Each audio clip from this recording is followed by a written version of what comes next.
Here you have your Creality CR10 3D printer. You turn it on. And it doesn't turn on. What do?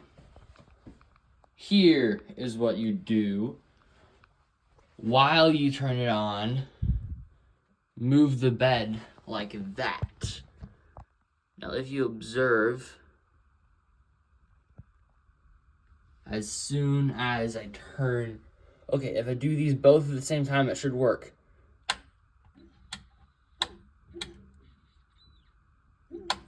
Aha! That is up and running.